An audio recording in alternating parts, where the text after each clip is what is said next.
Welcome to an out-of-the-box playthrough. Today we're going to be just something a little bit different. This way I'm going to play a print and play game. And this is a game called Core Runner.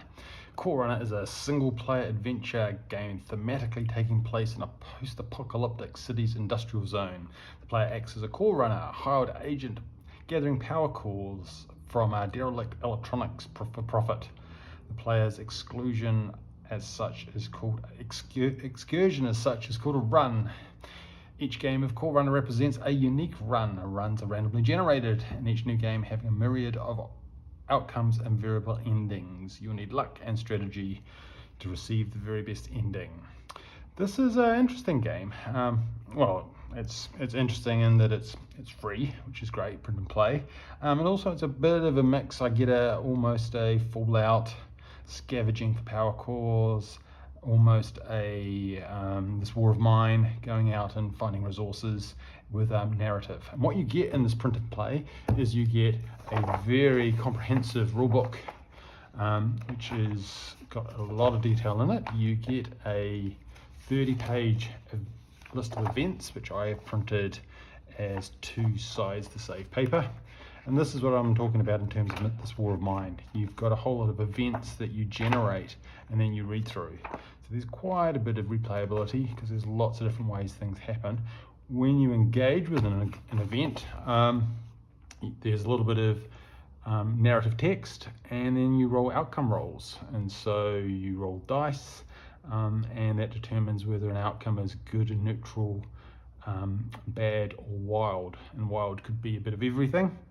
The nice thing about this game is that you also have dice modifiers, and it's also not always the case that low rolls are bad and good rolls are high rolls are good, and so you do need to think about how you spend your modifiers.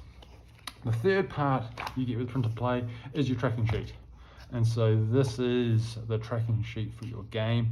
Each of these hexes represents a hex in the industrial city that you're going to be searching for cores. This also, you keep your notes, you mark off the 5 cores that you're trying to get, and dice modifications. So as you gain and use modifications, they get ticked off here. So we have things like +1, -2, reset an event or reset a sector that allows you to get some more opportunities. You have health points, and when you run out of health points, obviously that's the end of the game, and you pick up credits which you can then buy things as you go. So what you'll also need is something to write with, and I've lost it. I'm going to use a pen. All things being reasonable, at some point I'm going to laminate this, and I will have a laminated one with a pen. I'm just going to use a normal pen for this one. You also need a couple of dice, and the movement mechanism, and a standee. So I've grabbed one of my standees, one of my characters from this war of mine, because it seems quite appropriate, and she's going to be starting there. And so the game has pretty much got 2 phases, a move phase and an encounter phase. And if we move into a new sector, you roll 1d6 and you write the number in the square box. If you've got health equal to or more than that number, you can enter that sector, and that represents the dangers of exploring in this post-apocalyptic wilderness. And so as you take more damage, there may be some sectors that turn up that are just too risky to go to. So initially that could be an issue. Then when you before you go into a sector, you then roll your 2 dice, and you take the numbers as they roll. So if I rolled that and I get a 2 and a 3, that would be 23. And we write that down in the sector, and that determines which event we read in the list of events. And that's the way you play it. You've got to try and get 4 cores, escape either at the goal or one of the escapes, or even the start. And there's some end triggering events. So if you run out of health, or if you've explored every area, and there's some endings based on the number of cores you found. I'm going to have a bit of a playthrough, and because it's quick, and you'll see how it goes. I'm not going to read out all the text verbatim because it's a narrative game and that'd be a bit of a spoiler. So I'll probably just do a an overview of some of the decisions I'm making, so you get a feel for it. But I don't want to spoil the rich text. The author, Jesse Ames, has gone to a lot of effort to build and craft quite an intricate story that all fits together really nicely. So I'm going to set up now for a game at normal. There are a number of different difficulty levels, going from easy through to hard, and it pretty much determines how much starting health you get. So I'm going to go on normal. I'll have 10 hit points and I'll have a maximum of 12. I will have 5 starting credits, and I can pick 2 starting dice mods. And the way we use the dice mods is you put a circle around it, and I think I'm going to have a +3 and a -3. And as you use them, you cross them out. And so you might actually pick up new dice mods as a reward from a sector. You mark it as a circle, you put an X through it once you've used it. And in the normal mode, your quantity is limited to your sheet. So once you've used them all, if you've used all your +3s, then that's it for the rest of the game. I will keep the summary open. There's a nice little quick reference summary just in case I need it. Otherwise, excuse me, so the aim of the game is to get 5 cores. And we'll start here. And the first thing we do is we have to roll for the sector. So that's a 5. And I've got 10 health points, so that's not a problem. Then we will enter, I will use the black dice as, actually I might swap that out, purple dice. Purple dice is the 10s, and the green is the, so that's a 56. So this is encounter 56. And I'm going to keep track of these down here, because you can't have duplicates. So what happens at 56? That is the question.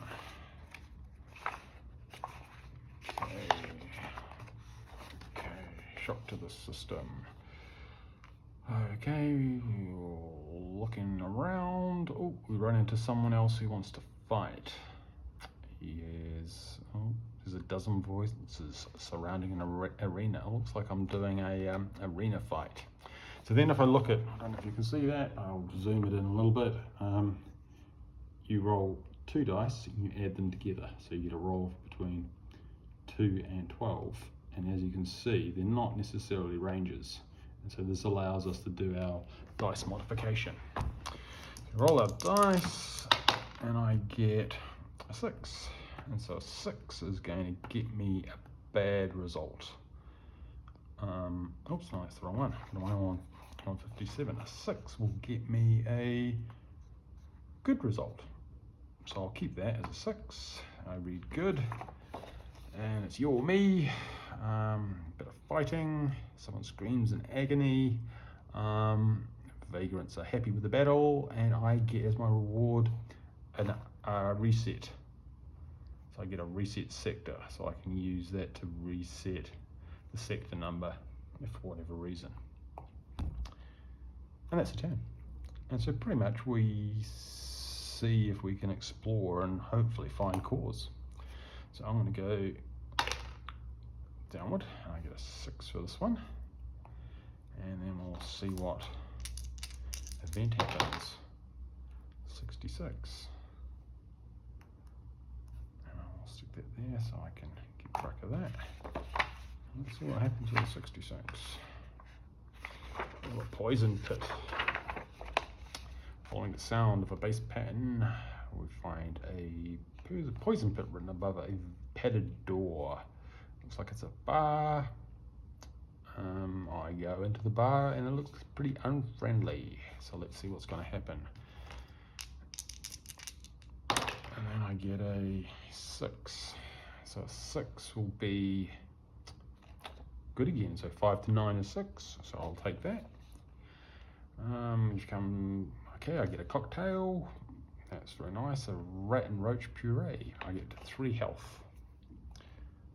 So So I hit my maximum 12, so that wasn't too bad. Alright, let's go to the next one. In the box, doesn't count. 3. And that's going to be 14. Go down there. So you rapidly run out of hexagons, and if you don't find your mods, your cores, that's not great. Let's have a look. Oh, okay, so this is a good one. So 14 is a shop. You can return to shops at any time. I'm going to tag that on here, and you can buy stuff. So this is the fork truck junk shop, and you can, this one looks like a lot on health. You can also buy dice mods for credits, and you can buy a core for 7 credits. So I got 5 credits, and I'm inclined to spend 2 credits on a +2, and do I have any minuses? Okay, a -1 will cost me 2 credits, so that'll knock me down to 1 credit. I'll also have a -1 mod. That's a little bit of investment in my future rolls. As I mark that as an S, because you can return back there at any time if you find more credits. Right, I'm going to do this systematically. Oh, 6. So this is a pretty dangerous area. So if I start losing health, it's going to get messy. 41.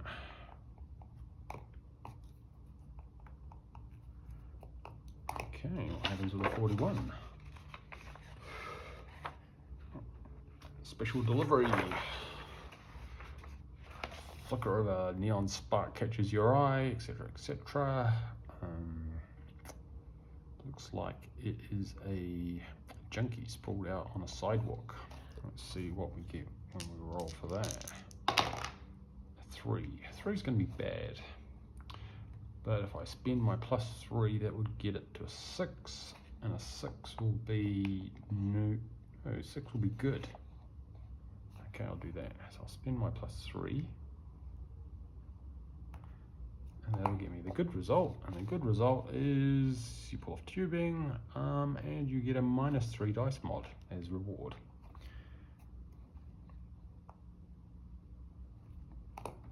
You never know. To a certain degree, there's a bit of honesty in here. You could read through all the outcomes and spend dice mods accordingly, but I don't like to do that. I like to have a little bit of a surprise.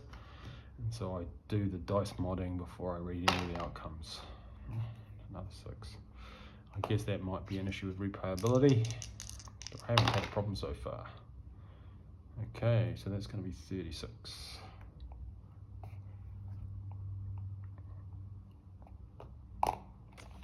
And if you roll an event that you've already had, you just re-roll until you get an event you haven't had.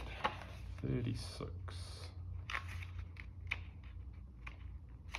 Of course, you don't need to print this out. You can just leave this electronically. It's a PDF. I printed it out because I'm filming with my phone.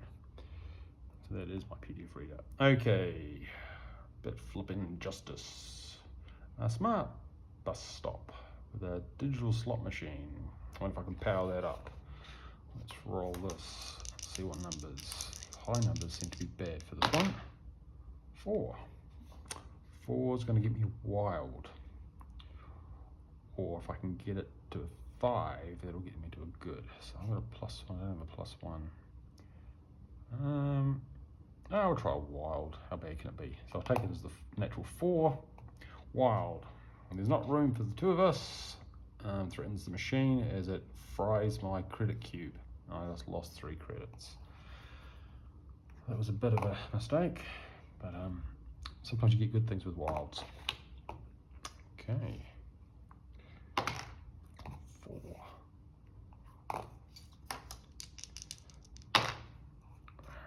34.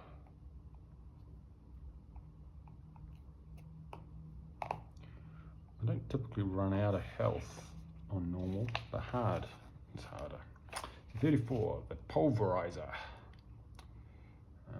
Looks like we find a old car. It's got a sign outside. There's a building. I approach the building. Some battering rams. Oh, there's someone pulling off some. There's another scavenger there. So I guess we're going to encounter them. See what kind of outcome we can get. A 6. So 6 is going to get me a neutral result. I need to get it to a 3 to 5. Okay, so I can get it down to a 5 with a -1. That'll give me a good result. And the man yells an aggravation, and then he fries himself. But he leaves behind a core. Excellent. So I got one of my cores. So that was a very good result. Alright. That's a 1. And 43. 43. The lair of the Smut Lord. It's a shop. Oops, I put that in the wrong place. I thought that should have been there, 43. It's another shop. So I don't have any credits. What does it sell? It sells a lot of food. Yeah, so that doesn't help. Let's go down. That's another 1. Just 11. Oh, I didn't write that down. Did I? 43. Shop.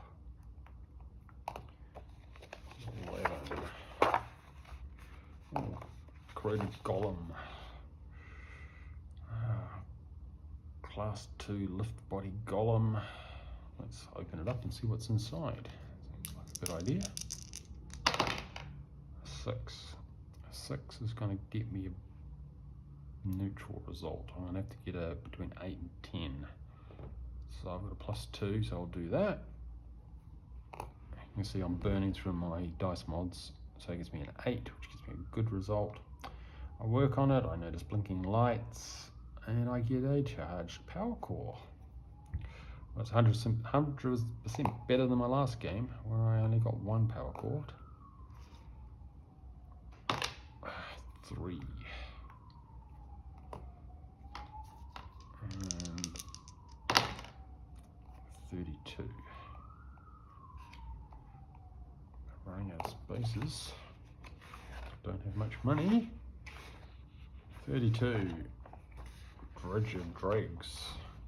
Splashing water. Oh, I see 4 thuggish looking tribals holding something in the water. They all start shouting at each other.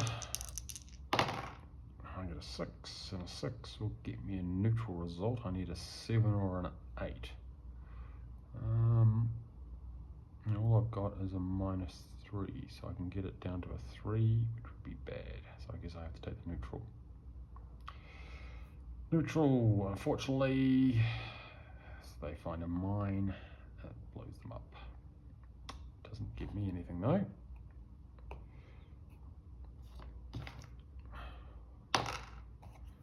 5. Still going strong. 35. Okay. Oh, it's a shop. And this one sells dice mods. So this is all dice mods at the shop, which I guess it would be handy if I had more money. Maybe I'll write that down. Okay. Okay, that's a 2. 45.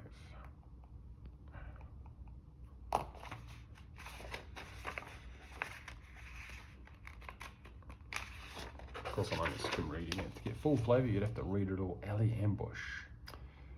Oh dear. Loose bricks and refuse. Oh, someone's shouting at me, and it looks like they've got a gun. This could be painful. Which way am I on? 45, so we're down here. Okay, so that's 10. 10 gets me a bad. I can get it down to I can get it down to 7. 7 is good. That's well worth it. So I get a good result, and a good result is going to get me, swings a knife at my throat, I duck, and I knock him out, and I get a core. That's 3 cores. 2. Okay, so that's 65.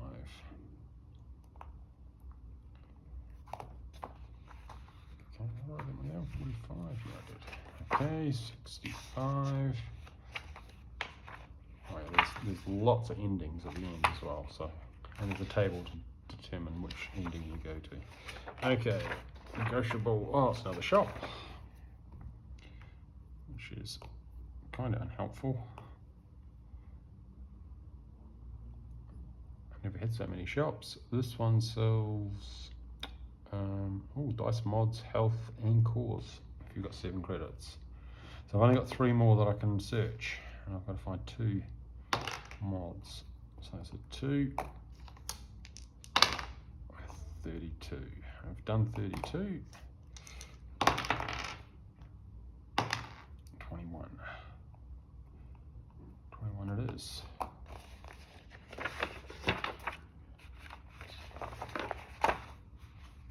And 21. Skin deep. Run into someone else. A woman scream. We go and try and rescue her. And let's see. Looks like someone's attacking her. And I get a 9. And a 9 is going to get me a wild. I need to get it to a 12 to get a good result.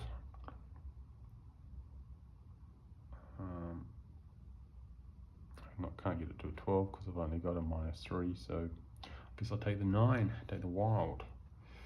Before they can respond, then run away,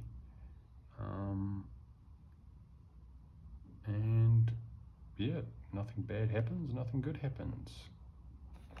So that was kind of fortunate. 3. 62.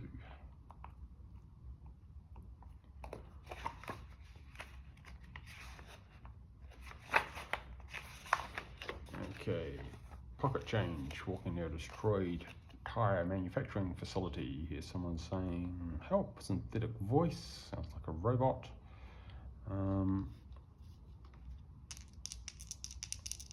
They're offline. Let's check their pockets. And we will find for a 7.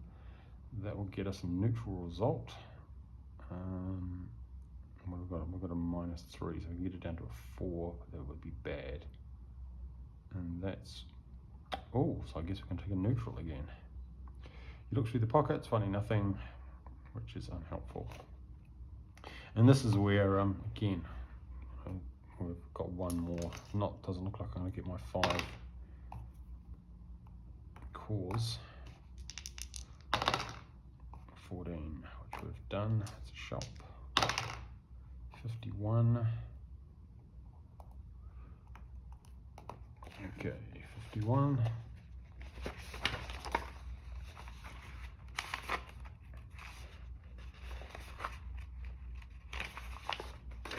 Oh, it's another shop. That one's selling food. Oh, and cores.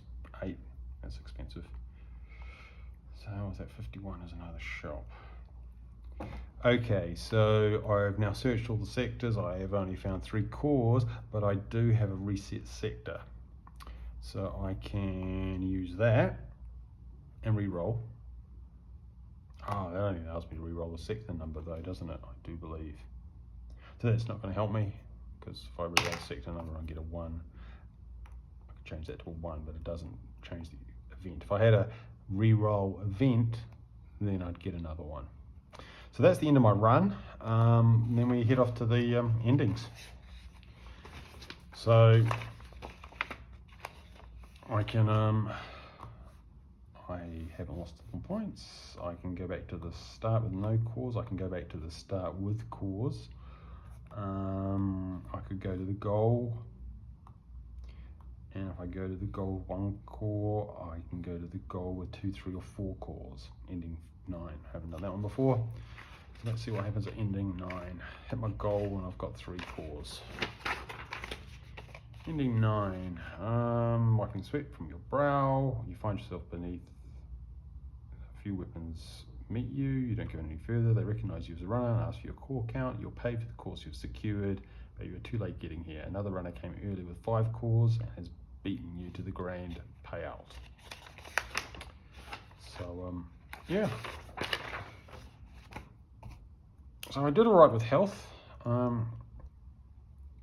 I guess what I'll do next time is I'll start on hard. Then I'll have fewer healths, fewer mods. So anyway, that was a run through of Core Runner. I got 3 cores. Got a didn't win ending. Most of the endings, I haven't done any of the fail endings. But anyway, that gets you a bit of a taster. This is my 2nd game. I'm going to print out another one and try again. Nice little exploration with a bit of randomness, dice modification, and a really interesting story. Yeah, I recommend.